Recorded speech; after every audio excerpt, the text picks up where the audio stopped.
financial literacy, and the human condition. Welcome to Financial Fitness with the Money Doctor, Dr. Francis Rayam. Hi, it's Francis. I just wanted to take a minute to thank you for watching this video. If you're catching us on YouTube, please help us help others by clicking like, subscribe, and all notifications so you don't miss any videos. And check back for the next video. I think you're going to love it. Thanks again. For more information, you can visit us at hugyourmoney.com. Welcome to Financial Fitness. I'm Jay Dean, along with the Money Doctor, Francis Ram. Hello. Well, hello, Jay. How are you? Good, good. I'd like to welcome back Angela and Mike Tourville from Annie Mac Mortgage. So hello, guys. Hello, guys. Hello. Thanks for having us. Thanks for having. Yeah, You're always glad to welcome. be back. Yeah, You're welcome. So let me just give you a brief little background on each of them. Angela is a seasoned mortgage professional, and she's built a reputation as being a lifelong mortgage advisor, in no small part because she has built a team of experts who support someone through the entire mortgage process. She's not just there when you write your app, you close your loan, you're done. Okay. Mike brings with him, a lot of experience in this industry as well, a deep understanding of the industry, an extensive mortgage lending experience, and he's actively involved in things like community outreach and financial education initiatives, which is how our paths crossed initially. We want people to be smarter about money, and one of the biggest purchases you will ever make is real estate. Creative solutions. Let's talk about some other creative solutions. A simple one, right? That because obviously you're giving away the keys to the kingdom here, and I want gatekeeping. No gatekeeping. I want people to come and talk to you about it. And we have the same idea. If you tell people the truth and you explain things, they understand you're knowledgeable, they will work with you.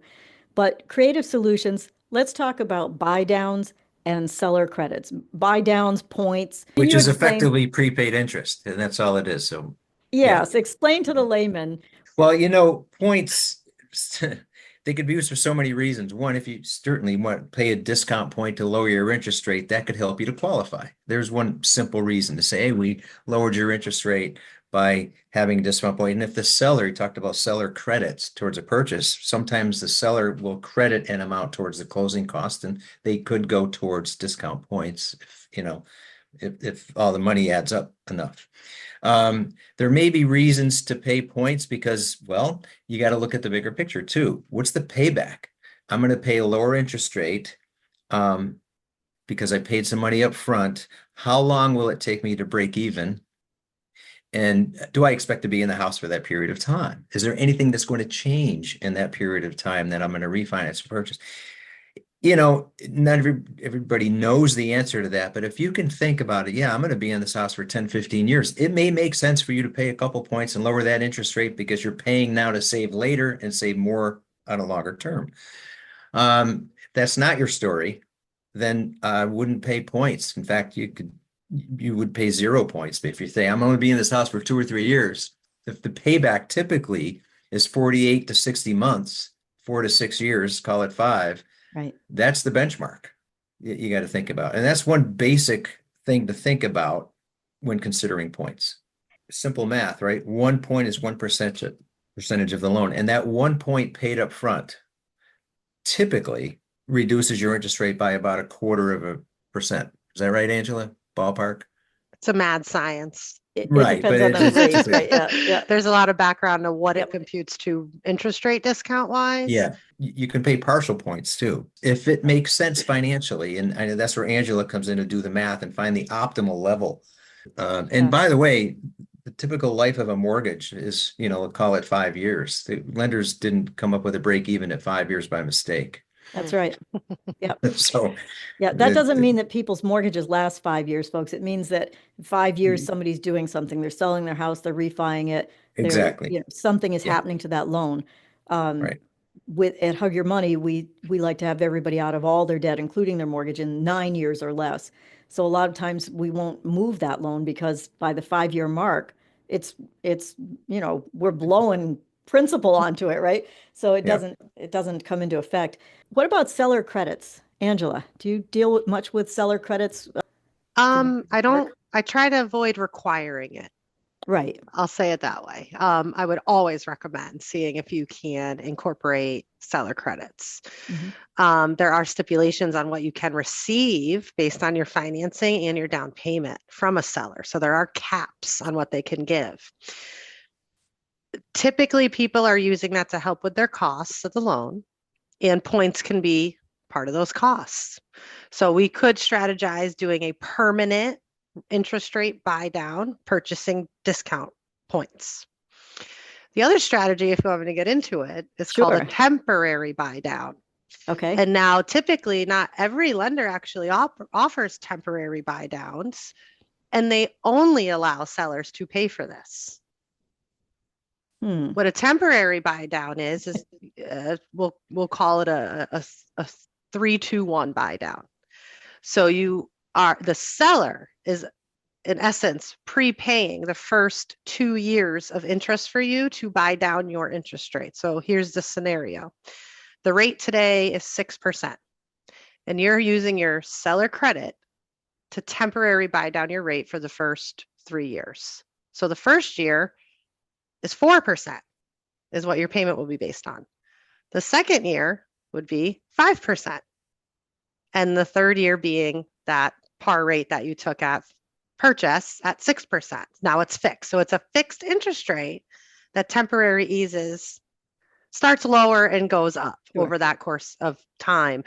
That's a great strategy for someone who might be, holding their breath on the refinance opportunity, or possibly looking to maybe get out of that loan one way or another in a small window of time, instead of taking on an adjustable rate mortgage. Most adjustable rate mortgages require a 10% down payment or more. So you can get into this very low interest rate environment the first 2 to 3 years, or first 2 years really usually, with the seller's money, and make out very, very well.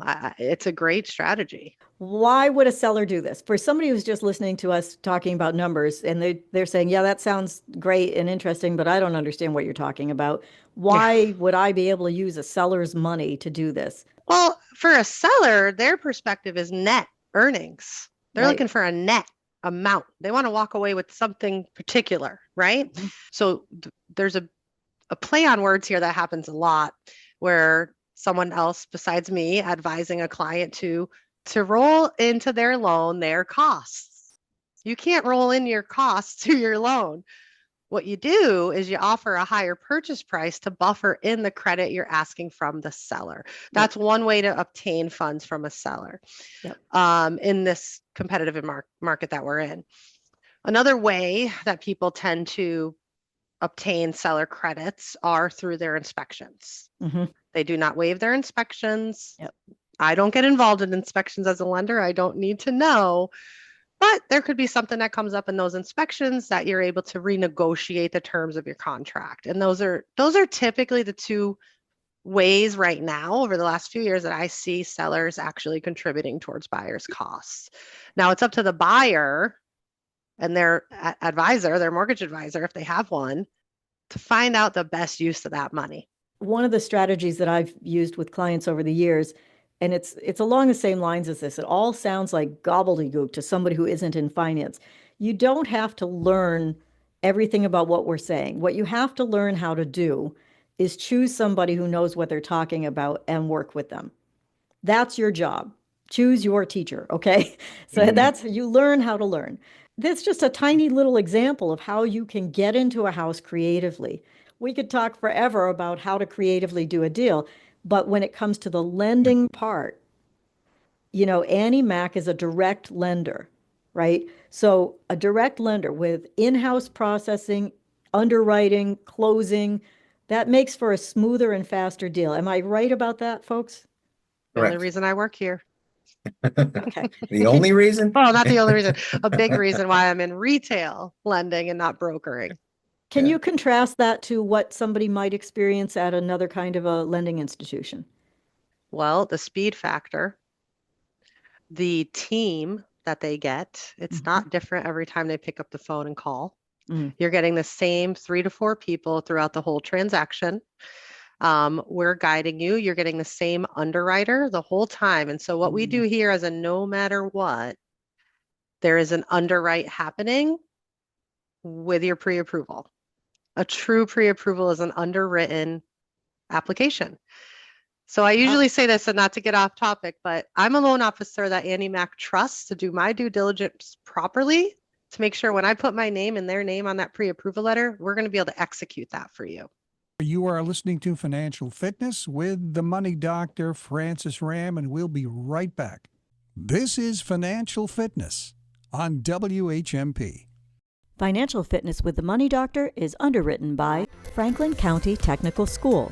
We build futures. Visit fcts.us or call 413-863-9561. Welcome back to Financial Fitness with the Money Doctor, Francis Ram. Let's pick up where we left off, Angela. So, my Annie Mac's giving me the authority to do my due diligence and pre-approve you properly. So we're executing this for you, and you're closing smoothly. But not every lender is giving out those quality pre-approvals. We are providing a fully underwritten file when you're shopping. That's a no matter what. So the underwriter I call is the gatekeeper. They say you get your money or you don't. Mm-hmm. And basically they say, prove it. Prove what you told Angela to me. That's what's really happening behind the scenes. So when you're shopping, once you're approved, you're going to have that same underwriter that already developed your file see you to closing. So the likelihood because underwriting sometimes is very discretionary. Yes, there's guidelines, but they have the authority of our money to lend. So there's discretion in that. So when you have the same players all the way through, they're not going to change their mind typically. Whereas when you're in another environment and multiple underwriters are looking at things, you can have a set level of conditions. Someone else jumps into the pot. Now we have 5 more things we need because of their opinion.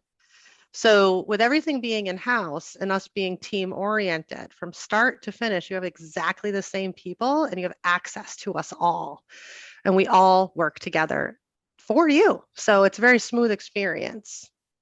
I'll agree to that because I used to be a broker many years ago, and there's a disconnect, a communication disconnect. And when you try to set expectations, and this one thing I'm big on, setting the right expectations for people. So when something happens, I say, you said this might happen. Oh, it did. So let's go. But it's a minefield out there with brokers when you're broker, because there's all kinds of things, guideline interpretation, various guidelines and different people and communication and disconnects. It's tough to keep up, but I agree with Angela because just the mere consistency and reliability with a direct lender and Angela and her team makes all the difference in the world. I want to agree with Mike on that and say, without embarrassing Mike, that he and I are both older than Angela. And what Angela just described feels a little bit like it used to be, where you went to a bank and you said, I would like a mortgage. And they actually looked at you and talked to you and pulled your credit and read it. They didn't just say, here's your number. They actually read your credit. Being able to work with the same team all the way through, I think must be very comforting. And for a first-time home buyer in particular, that's what I would want for them. I want them to be in the safest, most competent hands they can be in. I do want to ask you, though, Angela, you're wearing this shirt that says, don't just bid, win. Yes, don't just bid, win. What's that about? Can you tell us? So very unique to Annie Mac. Not only are we getting you pre-underwritten, but we've established ownership of a private equity firm called Cash to Keys. So it's very competitive out there and cash is king, right? Yeah. So we realized that. So we're putting cash in front of our buyers' financing when they're offering on properties. So we're guaranteeing to a seller no matter what, you're closing on this closing date in your contract. There's no extensions allowed. This is going to happen and this will execute. And we follow through. So people just heard the needle on the record, like, you're putting cash in front of, you're putting cash. Does that bear repeating? Say that out loud. Yeah. You're putting cash in front of your buyers. Yes. So let's get human about this for a second. Mm-hmm. Very competitive market. You have the same bid on a house as somebody else has. They're saying, I'm going to pay you cash. and you're saying, I'm going to have to go get a loan. Which one do you think the seller wants? So by putting cash, by Annie Mac putting their cash on the line in front of your deal, you are going to be more competitive. Can you, if I'm right, can you explain that? Absolutely. I mean, oh, geez, I have so many stories in such a short window of time of my clients winning. And so Great. let me just use a VA loan for an example. Yeah, Okay. give us one story that comes to mind, Angela. Oh, this story is so good. So I'm working with a military family who's disconnected because of travel and recruitments and this. They're trying to bring the family back together, and we get them. First step is always pre-approval, and they're shopping with their VA offer. So what a seller is seeing is a VA loan, government loan, who will have some property standards to be met, and 0% down. And they're against offers that might say no property standard conventional financing with 20% down. Right. As a seller, it's not always the price of the house and the net, it's the execution of actually it finishing and getting Right. across the finish line. Right. And another offer a lot of people have in is maybe a very strong offer with a large down payment, maybe 50% down, but they're contingent on selling a property they currently own to fulfill that. Mm-hmm. So with this VA story, they were getting rejected left and right. There's a bad stigma on VA financing because they feel people putting 0 down should not even be shopping for a home. But what they don't realize, it's an entitlement that was earned. That's right. So this particular family, we were able to get them approved with our cash equity firm that we own. And now they're putting cash offers in. So they were rejected about 4 times. Mm. And one time with no other offers on the table, and the realtor feedback was, it's a VA loan, no thanks. Wow. Which is illegal, but that was Yeah. what was said. Yeah. And so, not only do we have a military family who's displaced, very high emotional transaction, and they're getting rejected, and they just want to wife and husband come back together with the kids. Yeah. We approve them the cash to keys. They put a cash offer in on a home, accepted. Right? Rightfully Yep. so. Yep. It would Yep. be. We closed their loan in 3 weeks, and they received money back at closing. Yay. So, I mean, it was just, and they're beautiful clients of mine, and we're going to be connected forever. Yeah. And so that's a small story, small sample size of that And it's one important to add to particular. that. It's important to add to that did in the end did not cost them anything. Right. Mm. Yeah. This is a way for Annie Mac is, and there's so many more things that are coming down the line. We want to serve the community, and in a business mindset, we want market share. We want to dominate. We have some very high caliber loan officers that are working for us here at Momentum, and we're not playing around. We want to win. Yeah. And we want you to win. And so Annie Mac and the owner has put together these amazing strategies that people are trying to chase our tail feathers on some of these because they're seeing the market share being taken. And it feels really good. It feels really good to be a lender with great strategies, still providing amazing mortgage opportunities that are crafted to a person's situation, and helping them win with cash. It's a dream come true for a lender, quite honestly. It's sort of mind-blowing for anybody like me that, anybody who's been following what we do for the last 17 years will know I won't put a guest on as a sales pitch. I just won't do it. You can't buy your way on my show, right? But you're busting a lot of the myths, like you have to have 20% down to buy a house, or you can get pre-approved and then go shopping and it's all going to work out fine. You're saving people from some disappointments. I mean, let's face it, everybody who wants to buy a home falls in love with the home, right? Even if it's an investment property, you get really excited about how much money you're going to make on that investment property. So it's very disappointing if you go through all this time, you jump through all these hoops, and then you get right to the point of a closing table, or the end of the loan, and oh gee, it fell apart because somebody didn't do their job upline of you. Somebody didn't see, you told them all the truth. Hey, I told them what I made. They said I was pre-approved. How come now I can't get the loan? So I really appreciated that you folks were so upfront about this.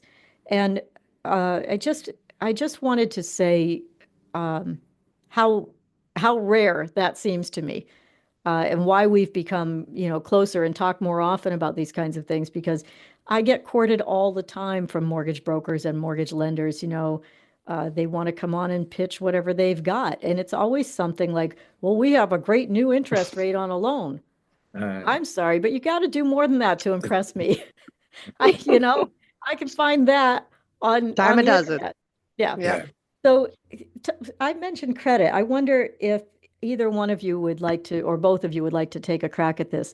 Um, what do you wish people knew about their credit, or what do you do to help them prepare their credit uh, ahead of getting a loan application in? I'll start with a simple thing, and Okay. annually dive deeper. I think going back to what I said, the earlier you can be educated or prepared, so the soonest you can look at your credit and recognize or identify things that might surprise you. And the earlier you can rectify those surprises, the better, right? Because the Mhm. last thing you want to do is be chasing some old judgment or some old bill that didn't get recorded right. And that's a pain in the neck, right? To have to do that. So looking at that and understanding what steps you can take to improve your credit score. Some simple, some take some time, but knowing that up front, because guidelines are based on minimal credit scores and tiers. And if you're just a couple points below that tier or above that tier, and you can get above that tier, that could perhaps improve your qualifying, criteria. It can improve your interest rate. There's lots of things that might change if you get now, but if you ask anybody, what their credit score is off the top of their head. And by the way, would you know how that's going to affect your next mortgage? Nobody knows that, because it's not a need to know that in everyday life, right? Until you're faced with it. But you have somebody with like for example, a 675 credit score, and they can take measures to get it to 690. Well, the criteria on that loan might be 680. And a little bit of work on that, a little bit of consulting on that might get them over that hump. That's just one example. But my point is, know your credit as early as possible, so you can know exactly what to do about it if you need to. So are Yeah. you saying that if somebody has been turned down many times for a mortgage, that they could come to you and learn what they could do to turn that around and maybe be approved in the future? In some cases, yeah. I mean, because again, some of the things that there's so many factors that come into credit, how many inquiries you have, Yeah. I and mean, they have to do the work, they right? have to do the work, but there's lots of factors that affect your score. Thank you. I can't believe we're almost out of time here, but I do want to ask you one question. How, for both of you, how do you balance being educators and lenders? Where do you find it difficult to balance that, if anywhere? I don't find it difficult. It's part of the experience. Yeah. It's just completely part of it. I'm not the decision maker. Yeah. Mhm. I'm not making the decision for the client. I'm giving them what they need to make it. Yeah. And at that point, it makes the lending piece of this very easy. I can write a loan in my sleep. That's the easy Mhm. part. The challenging is more around managing the day and the Mhm. workload and the Yep. conversations and the consulting and providing the value with Yeah. high volume. That's more of the challenge. But the experience is the education. That's what it is. That's fair enough. Fair enough. So, Mike, do you have anything to add to that?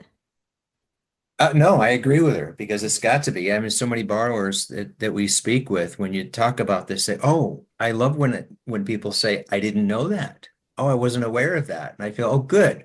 There's something we we set them straight on. So it's just nice to hear that back from borrowers. That's great. So Yeah. I would say that whether you're trying to navigate this mortgage market in this climate, or you just want to be smarter about your finances, I hope you got something out of this show. And I'd like to give Jay Dean the last word. Jay, do you have anything to Sure. add? Well, no, the only thing was that without sounding like the old man saying, "Get off my lawn," I mean, back in the day, I bought myself an amortization book, And I understood that I couldn't have more than 25% of my take-home pay go to my mortgage payment. I mean, do you expect any degree of awareness on the part of clients when they come to see you? I mean, I just to say I want a $300,000 home. Well, it's not that simple. And the person looking for the loan can do a little bit of the homework, can't they? Get off my lawn, Jay. What are you doing on my lawn? I'm almost 70. Come on. I'm qualified. Go ahead, Angela. I think the biggest problem is we have information overload. We have AI now. And the biggest problem where there's no results there's no results gathered because the right questions aren't being asked. You don't know what questions to ask. So that's why I do multiple consultations throughout the experience. We're doing a 15-minute get to know you.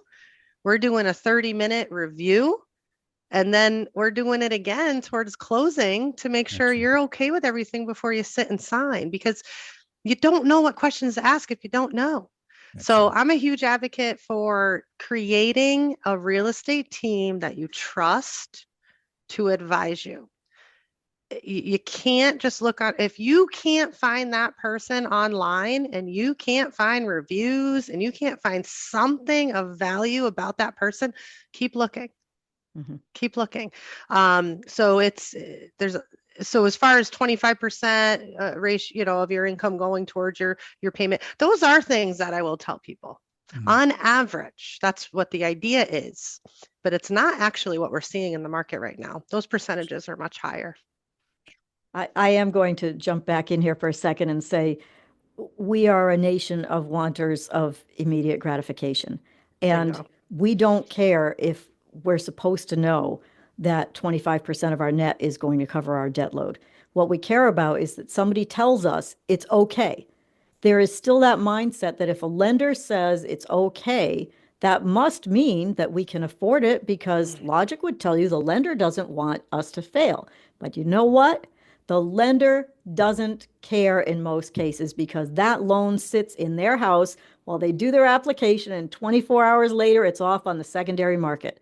They don't care. They care about writing the apps. So if you're thinking that your banker is telling you it's going to be okay, and they've got your vision in mind for the next 10 years while you send your kids to school and buy cars and take vacations, think again. It is your responsibility to learn what you can afford and why you can afford it. And you can save yourself from enormous headaches if you just hire or go to some smart people who know what they're talking about and let them do their job. Okay? Just pay attention to what they tell you. You don't have to agree with everything, but gather some knowledge from some real humans who have real experience about this. I just want to thank Angela and Mike Tourville again. Thank you both. For coming on from Annie Mac Mortgage, and mention that they're part of the Momentum Group. And I will put their information up so that you can reach them, of course. Well, this is Financial Fitness, as you know, and it's always worthy information every single week. Frances, can you give the phone number again if people have questions for you? Sure, of course, Jay. They can reach us at 413-773-3333. Or as always, go to hugyourmoney.com. Angela and Mike, thank you very much. Thank you, guys. Next time around with Financial Fitness with the Money Doctor. This is Financial Fitness on WHMP.